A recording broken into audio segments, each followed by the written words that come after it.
Hai murid-murid, selamat sejahtera. Hari ini kita akan belajar bahasa Melayu tahun 5 yang bertema keluarga tercinta.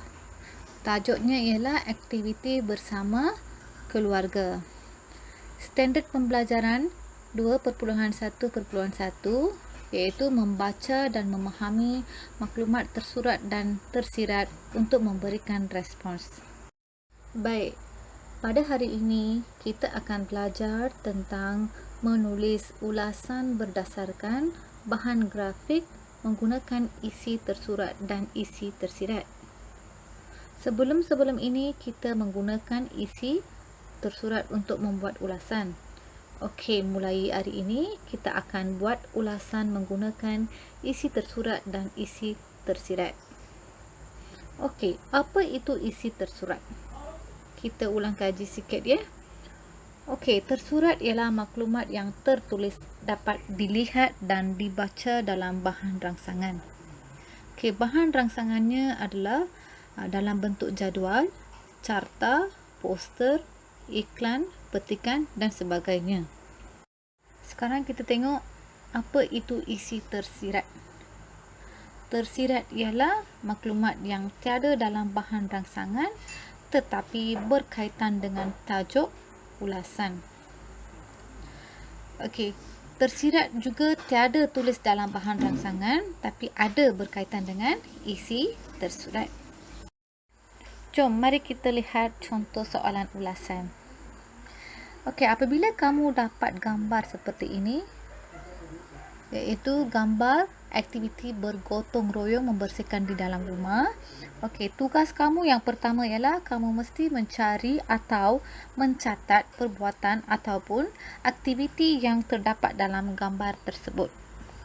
Baik, kita tengok aktiviti yang terdapat dalam gambar tersebut ya. Okey, mari kita lihat aktiviti yang terdapat dalam gambar ini. Okey, yang pertama mengelap gambar. Okey, yang kedua membersihkan pintu. Yang ketiga mengecat dinding. Yang keempat menyusun buku. Yang kelima adalah membersihkan akuarium. Kita boleh lihat di sini aktiviti ini dilakukan oleh ahli keluarga sahaja. Kita boleh lihat ada ibu, ayah, adik, kakak dan abang. Aktiviti yang tersebut tadi itu adalah isi tersurat. Baik, sekarang cikgu terangkan bagaimana hendak mendapatkan isi tersirat. Okey, kita boleh gunakan dengan kaedah menyoal iaitu mengapa, bagaimana, untuk apa, apakah kesannya. Biasanya dalam ayat menggunakan kata kunci seperti supaya, agar, kerana, untuk, kesannya. Okey, sebagai contohnya, kita pilih satu perbuatan dalam gambar tersebut tadi ya. Okey, kita pilih menyusun buku. Okey, menyusun buku ialah isi tersurat. Sekarang kita nak cari isi tersirat bagi perbuatan menyusun buku.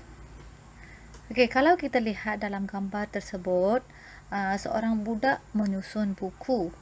Okey, cikgu nak soal. Okey, bagaimana budak itu menyusun buku? Apa yang kamu jawab? Mestilah jawab dengan kemas kan? Okey, dengan kemas itu adalah isi tersirat. Okey, apabila tulis dalam ayat penuh, katakan nama budak itu ialah Mei Fong. Okey, Mei Fong menyusun buku di rak buku dengan kemas. Okey, seterusnya cikgu nak terangkan cara menjawab soalan ulasan. Okey, mula-mula cikgu nak bagi dua contoh pada pendahuluan. Okey, yang pertama, gambar ini merupakan aktiviti gotong royong yang dijalankan di dalam rumah. Yang kedua, gambar ini menerangkan ahli keluarga sedang bergotong royong membersihkan rumah mereka. Okey, yang ini adalah dua contoh pendahuluan ya. Okey, di sini juga cikgu cadangkan supaya murid-murid menggunakan penanda wacana seperti antaranya ialah, selain itu, seterusnya ialah, tambahan pula, lebih-lebih lagi dan kesimpulannya. Di sini juga cikgu telah menyediakan satu contoh jadual ulasan. Okey, jadual tersebut terdapat penanda wacana, subjek, isi tersurat dan isi tersirat. Tadi cikgu dah terangkan penanda wacana yang digunakan dalam ulasan. Kemudian isi tersurat pun cikgu sudah terangkan tadi dalam gambar tersebut. Sekarang kita cari isi tersirat bagi isi tersurat. Kita lihat perbuatan yang pertama iaitu mengelap gambar. Okay, tersiratnya ialah dengan sehelai sapu tangan.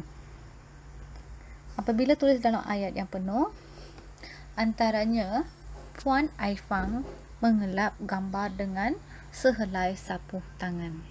Baik, yang kedua, membersihkan pintu.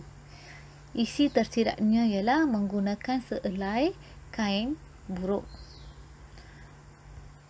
Yang ketiga, mengecat dinding.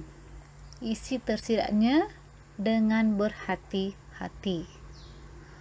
Okey, yang keempat, aktiviti menyusun buku.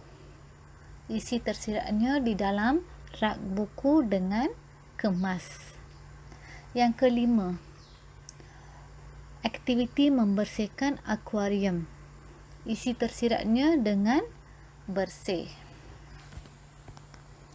Baik, sekarang cikgu baca yang kelima-lima isi tersebut tadi dengan ayat penuh. Antaranya, Puan Aifang mengelap gambar dengan sehelai sapu tangan. Selain itu, Encik Bigo membersihkan pintu menggunakan sehelai kain buruk. Seterusnya ialah, Wei Han mengecat dinding dengan berhati-hati. Lebih-lebih lagi, Mei Fang menyusun buku di dalam rak buku dengan kemas. Akhirnya, Chan Ho membersihkan akuarium dengan bersih. Sekarang kita tengok kesimpulannya. Okey, kesimpulannya ialah aktiviti gotong royong merupakan satu amalan yang baik.